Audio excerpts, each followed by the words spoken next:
Saya mah kurang tahu sih, cuman kalau di depan saya bilangnya ya aman, tenang. Untuk biaya kuliah anak mah ada, untuk ongkos mah ada, begitu. Jadi selama ini saya merasa, oh berarti orang tua saya mensupport, begitu.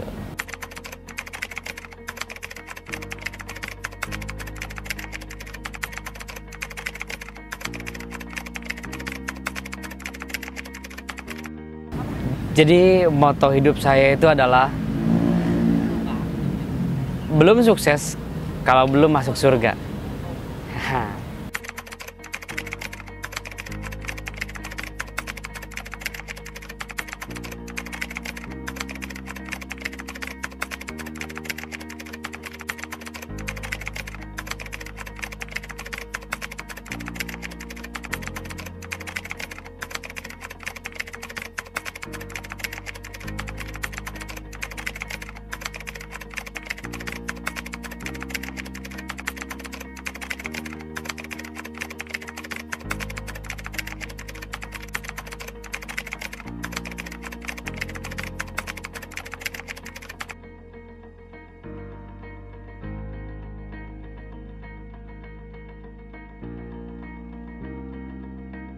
Nama saya Ahmad Rizky Fadilah. Saya seorang pria kelahiran 2 Maret 1995. Berarti sekarang usia 27 tahun.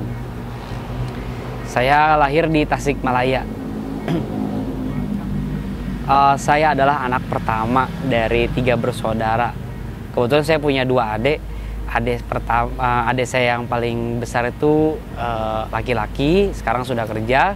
Adik saya yang kedua itu sama seperti saya, jadi tunanetra juga, tapi dia double cap. Jadi tunanetra sama ini autis ringan gitu.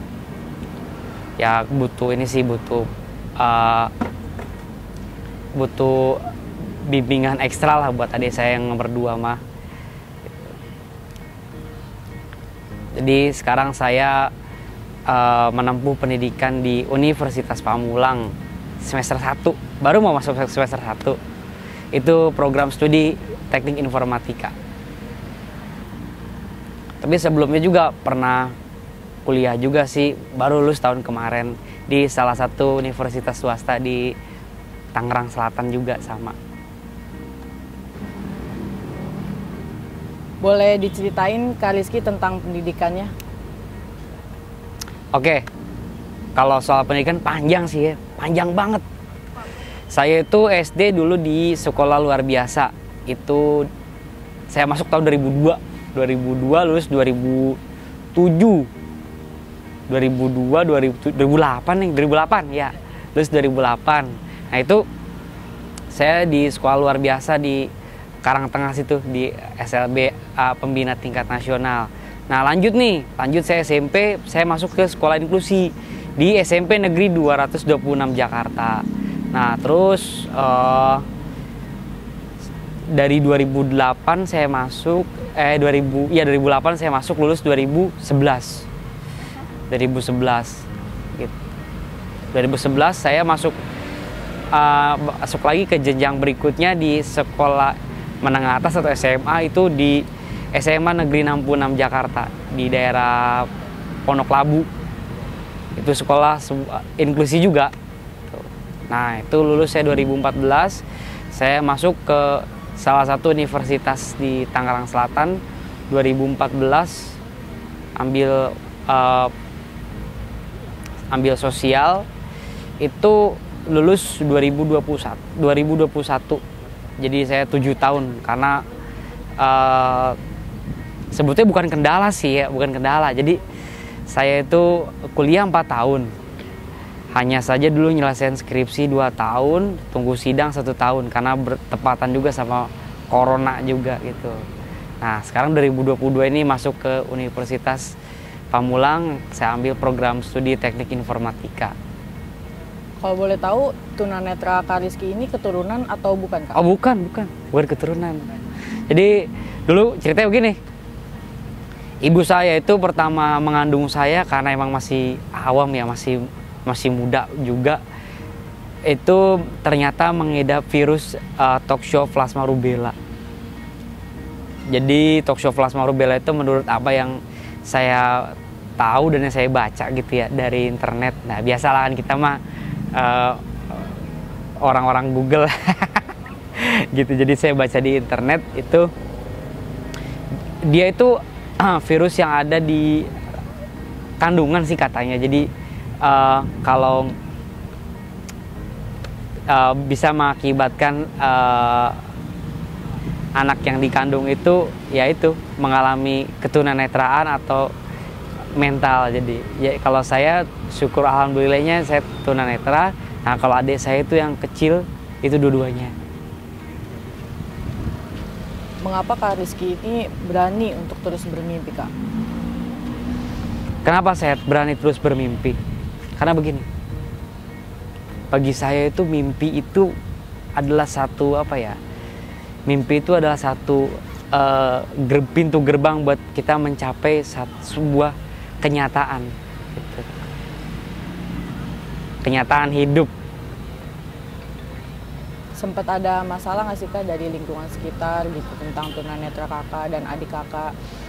Sebetulnya kalau permasalahan nggak ada, alhamdulillah. Sedari kecil itu bisa menerima gitu ya, bisa menerima kondisi saya juga. Karena kan saya sedari kecil dulu ibu sama bapak saya itu membiasakan diri saya buat bisa berinteraksi, bersosialisasi dengan lingkungan. Jadi kan ada tuh kalau kita flashback ke belakang banyak teman-teman netra yang memang sama orang tuanya cenderung kayak diumpetin gitu. Kalau saya justru bukan diumpetin, saya ditonjolin. Jadi kamu tuh jangan sampai di rumah mulu, sana keluar ngapain gitu. Makanya sampai sekarang ya alhamdulillah bisa diterima sama lingkungan sekitar begitu, baik saya maupun adik saya yang kecil. Berarti dalam hal pendidikan juga orang tua sangat mensupport berarti ya? Oh jelas. Jadi kenapa saya bilang jelas, justru orang tua pernah bilang begini, kamu kalau seumpama kamu nggak sekolah, kamu mau jadi apa? Kamu itu anak pertama loh. Anak pertama tuh biasanya tumpuannya besar, tanggung jawabnya besar. Nah dari situ tuh, wah iya ya. Meskipun saya itu tunanetra, saya anak pertama, ya harus bisa sekolah begitu. Kalau untuk pertimbangannya nih, ada nggak sih dari Kak Rizky yang dipikirkan sebelum memutuskan untuk berkuliah? Yang dipikirkan itu satu, ya kuliah di dua-duanya ya.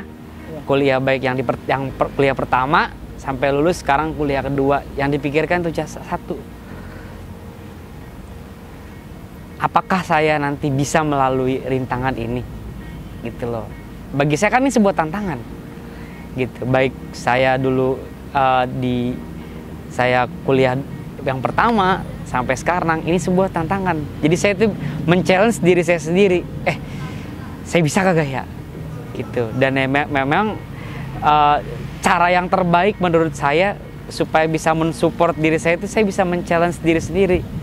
Kira-kira bisa nggak ya? Kira-kira mampu nggak ya? Begitu.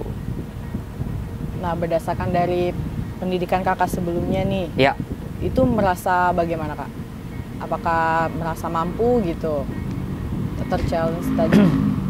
Oke, kalau dibilang mampu sih, ya alhamdulillah bukan masalah mampunya, bisa melewati begitu. Cuman kalau di ukuran kemampuan seseorang itu kan apabila kita bisa melewati tantangan tersebut gitu. Jadi kalau untuk misalnya bisa menghasilkan karya atau bisa berhasil dikenal itu tuh bagi saya nomor kesekian. Yang terpenting satu, kita bisa nggak ngelaluin tantangan yang dilewatin begitu. Untuk masalahnya nih, masalah apa saja sih yang ada sebelum berkuliah? Masalah yang ada sebelum berkuliah, ini saya cerita langsung sekaligus ya. Boleh. Rata-rata begini, permasalahan sebelum kuliah itu masalah ini sih yang paling utama itu masalah orientasi tempat gitu kan. Jadi Saya selalu berpikir begini. Dulu juga ketika saya kuliah di tempat yang pertama sampai lulus, begitu pertama saya masuk, saya berpikir kira-kira nih nanti tempatnya akses apa enggak ya? Tempatnya tuh bisa mudah dihafal apa enggak ya? Karena meskipun kita menggunakan alat bantu nih, misalnya tongkat gitu, tapi ada kalanya memang space tertentu atau tempat-tempat tertentu yang mesti kita hafal letaknya. Kayak contoh, ruang kelas, kamar mandi. Nah itu kan mesti hafal. Begitu. Itu sebetulnya yang dipikirkan, itu masalah-masalah yang dipikirkan itu saya cuma satu, orientasi tempat sama lokasi. Kira-kira jauh apa enggak di rumah saya? Kira-kira saya bisa ke kampus tuh telat tepat waktu, apa takutnya telat apa bagaimana gitu. Kalau dari segi biaya nih, apakah orang tua pernah keberatan atau enggak kan? Kalau biaya sih ya sejauh ini aman sih. Ya mau keberatan juga saya mah kurang tahu sih. Cuman kalau di depan saya bilangnya ya aman, tenang. Untuk biaya kuliah anak mah ada, untuk ongkos mah ada, begitu. Jadi selama ini saya merasa oh berarti orang tua saya mensupport begitu. Kalau untuk transportasinya, Kak Rizky menggunakan transportasi apa? Saya biasa pakai ojek online sih, ojek online gitu. Karena pernah sih dulu waktu saya SMP, ini kita flashback ke belakang lagi ya. Saya SMP, saya pakai pernah coba berangkat sendiri naik angkot, pulang sendiri naik angkot gitu. Saya traumanya justru waktu itu ada satu kejadian yang memang saya tak terduga sih. Waktu itu pernah jadi korban ini juga, saya pernah diracun sama teman saya sendiri. Jadi saya dari situ nggak berani naik angkot. Mohon maaf Kak Rizky, kalau boleh tahu diracun bagaimana ya Pak? Jadi waktu itu ada sih mungkin ya permasalahan anak SMP sih, cuman dia mikirnya kejauhan. Jadi saya waktu itu dikasih obat tidur dosis tinggi, digerus ke Nutrisari. Ya kan, di situ saya hilang kesadaran, bangun-bangun habis duit saya. Tinggal nyisa dompet sama HP doang. Dari situ orang tua berarti sempat memikirkan berarti ya untuk transportasi anaknya? Sebetulnya kalau orang tua saya nggak terlalu khawatir. Cuman saya jadi punya agak saya trauma sendiri lah kalau berangkat naik angkot sendiri gitu.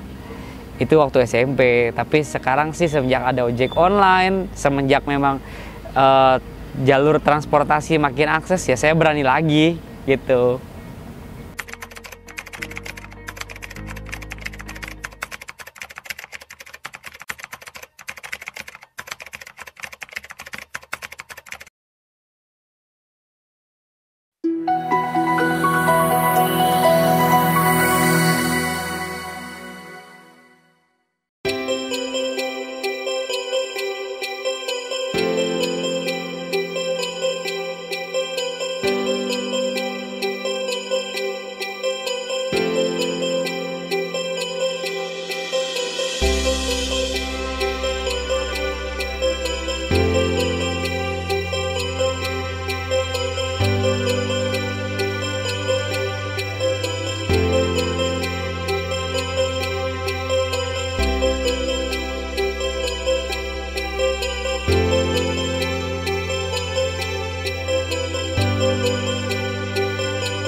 Alasan Kak Rizky milih Unpam nih kenapa Kak?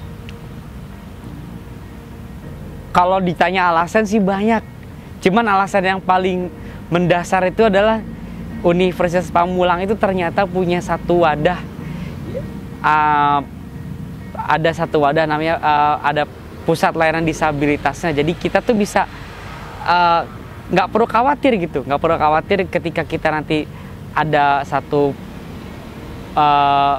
problem atau kendala pada saat berkuliah. Jadi ada call centernya, ada disability care-nya gitu. Kalau untuk alasan lainnya nih, ada nggak sih Kak? Alasan lain berkuliah di Unpam? Iya. Alasan berkuliah di Unpam itu karena mungkin saya ngelihat di Unpam tuh banyak banget fasilitas-fasilitas yang mendukung gitu ya. Banyak banget fasilitas-fasilitas yang mendukung terkhusus untuk disabilitas gitu, kayak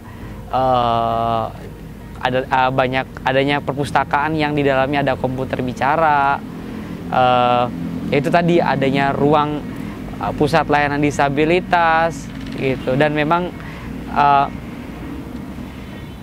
dosen-dosennya pun secara umum itu sangat-sangat care, sangat-sangat peduli sama teman-teman mahasiswa disabilitas seperti saya dan teman-teman gitu.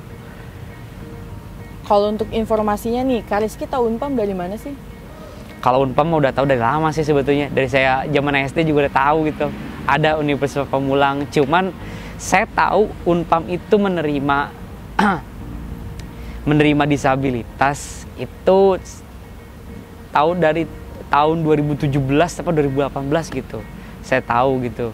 Nah, itu pada saat itu saya masih kuliah di kampus yang lama, belum kelar, belum lulus. Nah, itu saya tahu Unpam bisa terima disabilitas. Nah, setelah saya lulus tahun 2021 kemarin, saya nganggur setahun, saya memikirkan, oh iya gimana nih caranya supaya ada kegiatan gitu. Selain saya berwirausaha juga gitu kan. Oh ya udah dah, saya kuliah lagi dah. Saya izin sama orang tua saya, mah kuliah lagi ya. Di mana? Di Unpam gitu. Orang tua saya sempat ini, nanti gimana nih pembiayaannya gitu kan ya, masalah pembiayaan. Cuman saya bilang, oh tenang aja, di Unpam ada jalur khususnya disabilitas gitu, ada jalur pembiayaan beasiswanya. Oh ya udah, apa kuliah lagi deh, biar ada kegiatan, biar nambah ilmu juga begitu.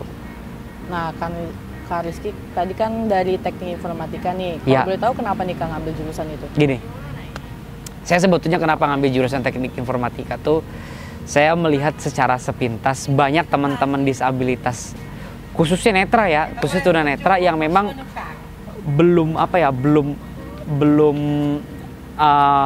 masih belum seberuntung teman-teman yang lainnya. Mereka masih perlu diarahkan untuk bisa melek teknologi. Nah, saya tuh terketuk hati nurani saya. Oh, mungkin saya harus ngambil teknik informatika supaya bisa membuat teman-teman disabilitas netra yang nasibnya belum seberuntung teman-teman yang lainnya bisa ikut merasakan bagaimana sih kalau mereka melek teknologi, mereka bisa tahu banyak hal, bisa menjelajahi dunia maya, internet dan lain sebagainya begitu. Kalau untuk teknologi saat ini, apakah udah membantu banget belum untuk tunanetra? Jujur, kalau membantu sih, saya bisa kasih skor ya 90% membantu sih. 90% membantu. Bahkan sekarang banyak banget aplikasi di market apps yang sudah bisa membantu teman-teman netra itu membaca teks dalam bentuk foto, dalam bentuk tulisan biasa. Jadi cuma modal kamera doang sama aplikasi. Ya pokoknya di tahun-tahun 2022 ini, tahun-tahun di mana globalisasi era industri 4.0, itu tuh aplikasi-aplikasi dan teknologi tuh sudah banyak membantu. Ya buktinya, lah saya bisa kemana-mana pakai transportasi ojek online, taksi online, gitu. Saya bisa bersosial media sama seperti teman-teman yang lainnya. Saya bisa mengakses banyak aplikasi, bisa punya akun media sosial sama kayak anak-anak milenial pada umumnya begitu. Kalau untuk kemudahannya nih, kemudahan apa saja sih yang kakak dapatkan menjadi mahasiswa difabel di Universitas Pamulang? Pertama, kemudahan yang didapatkan itu yaitu tadi, berkat adanya pusat layanan disabilitas, kita bisa lebih mudah untuk mengetahui informasi apa saja yang ada yang berkaitan dengan perkuliahan dan juga berkaitan dengan Unpam sendiri. Yang kedua, adanya jalur beasiswa terutama ya, itu bisa membantu saya juga bisa untuk lebih semangat. Itu tuh kemudahan yang kedua. Nah yang ketiga, kemudahan yang ketiga itu sebetulnya dari fasilitas yang ditawarkan di kampus, ya seperti adanya komputer bicara, komputer yang sudah dipasang dengan pembaca layar. Itu sangat-sangat memudahkan sekali buat teman-teman disabilitas, ya khususnya netra seperti saya. Bagi kakak, kuliah ini seberapa penting sih kak? Sangat penting. Karena bukan hanya kalau ditanya sama teman-teman yang lain sangat penting karena pendidikannya, tapi kalau saya sangat penting karena kita bisa mengenal suasana baru, kita bisa mengenal teman-teman baru, berinteraksi dengan lingkungan yang baru, dan juga kita bisa, yaitu tadi yang paling penting itu dan paling utama, bisa tahu ilmu baru. Seberapa besar sih peran Universitas Pamulang pada pendidikan Kak Rizky untuk saat ini? Sangat berperan sih, sangat berperan, karena dengan hadirnya Universitas Pamulang membuka ruang untuk teman-teman disabilitas khususnya tunanetra seperti saya, itu tuh dengan secara langsung membuka pintu gerbang bagi teman-teman disabilitas dalam menempuh pendidikan begitu.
Selain berkuliah, saya juga punya kesibukan lain. Itu salah satunya saya berwirausaha, nanganin usaha di rumah juga. Kebetulan emang ini bukan usaha saya pribadi, tapi ini usaha keluarga. Jadi masing-masing tuh punya peran.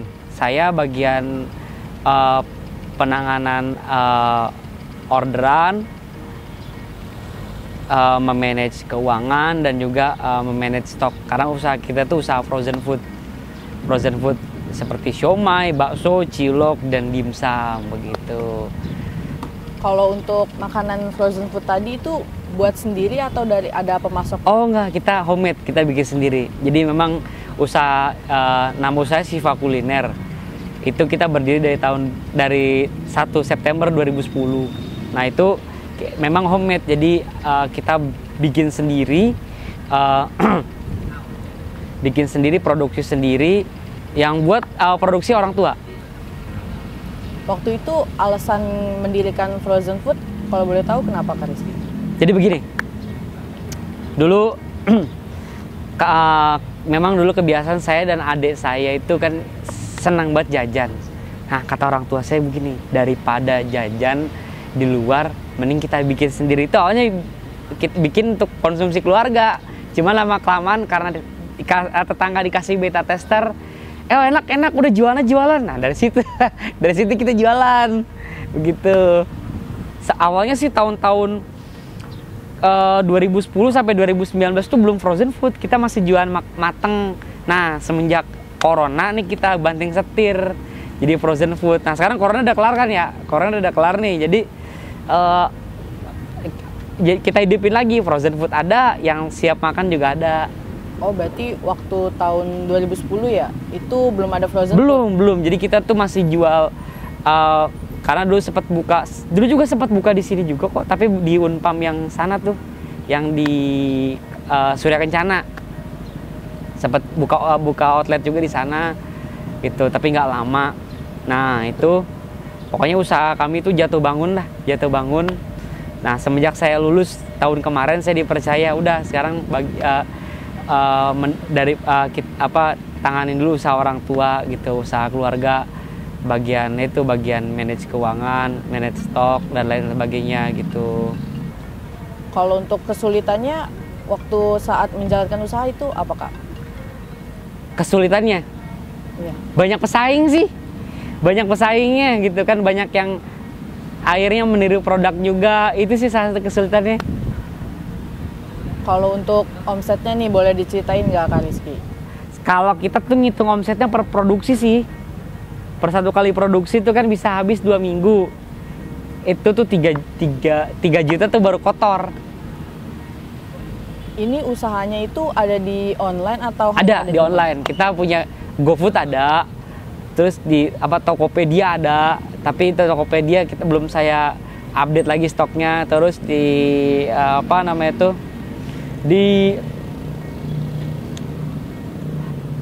di GoFood ada, Tokopedia ada, di rumah juga ada gitu. Jadi offline online.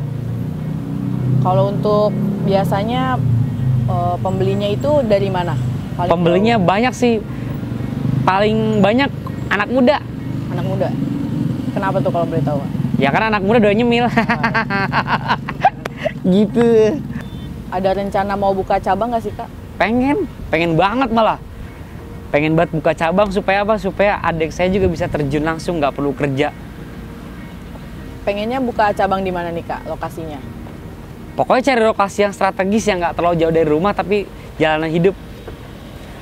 Kalau untuk saat ini lokasinya apakah sudah strategis atau banyak? Sebetulnya belum cukup strategis karena itu tadi kita masih ketutupan sama komplek. Ketutupan sama komplek kan, kita di komplek rumahnya. Jadi masih paling banyak yang beli tuh orang-orang kompleks itu aja, tapi ada juga orang-orang luar yang memang dari mulut ke mulut tahu gitu. Jadi banyak yang beli. Cuman kebanyakan nih orang-orang komplek, jadi ya kita masih fluktuatif, kadang naik, kadang turun, kadang naik, kadang turun, kadang turun terus, kadang naik terus gitu.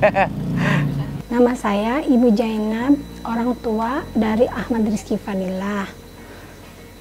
Alhamdulillah, meskipun Rizky dikasih keterbatasan dalam penglihatan.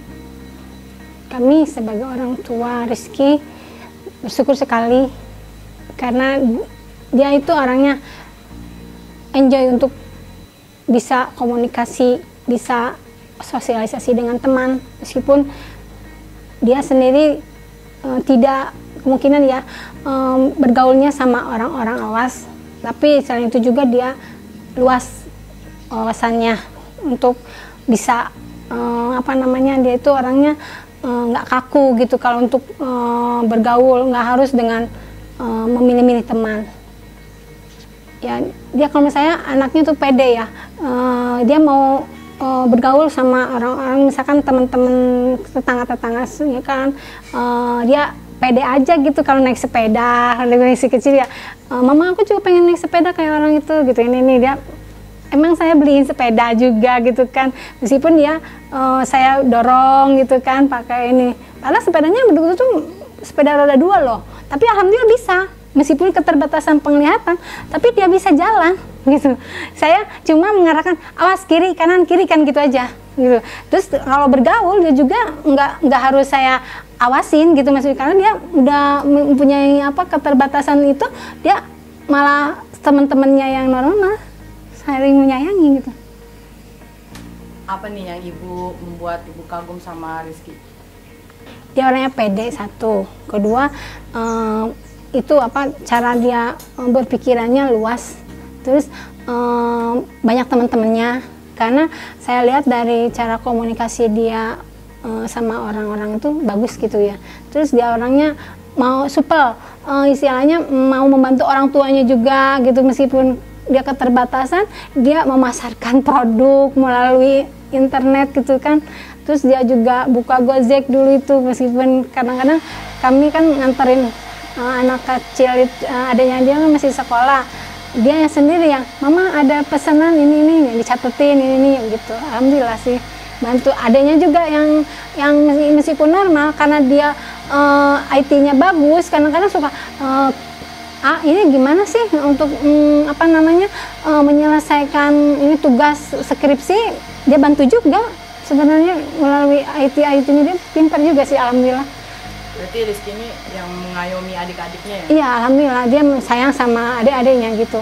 Meskipun saya ada rezeki, misalkan dia dapat dari mana aja gitu, suka bagi-bagi gitu, terus ada makanan bagi-bagi, nggak begitu ini ya, alhamdulillah. Tuh saya lahir Rizky pas dia dalam keadaan tunanetra, dokter mengatakan bahwa Rizky itu kena rubella.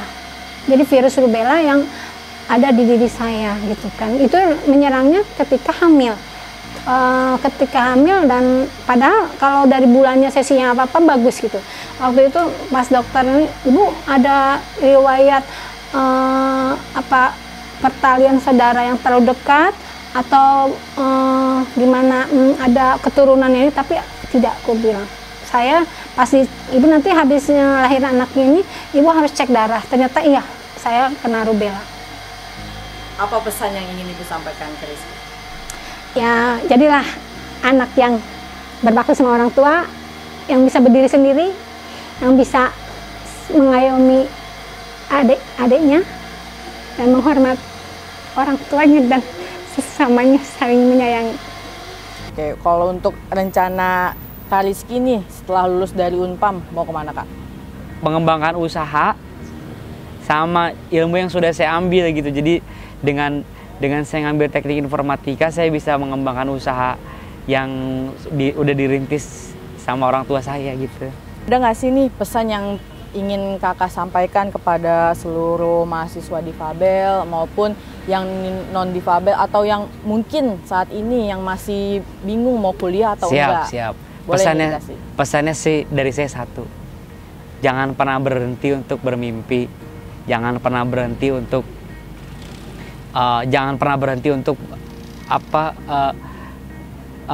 menggapai cita-cita.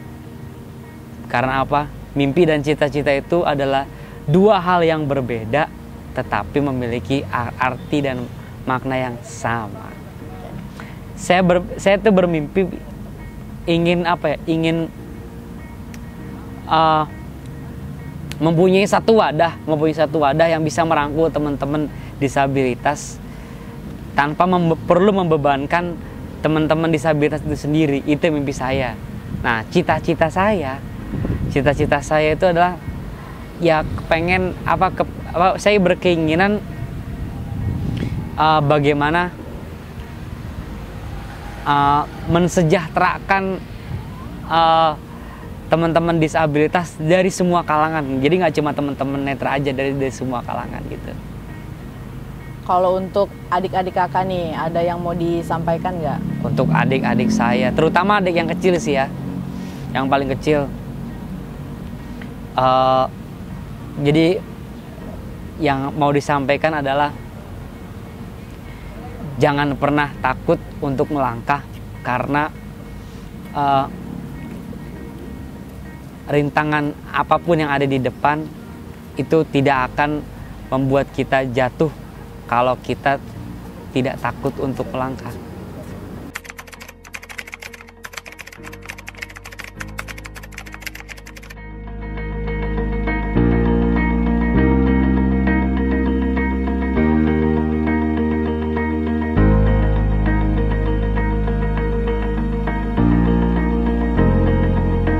Wave Beats Music.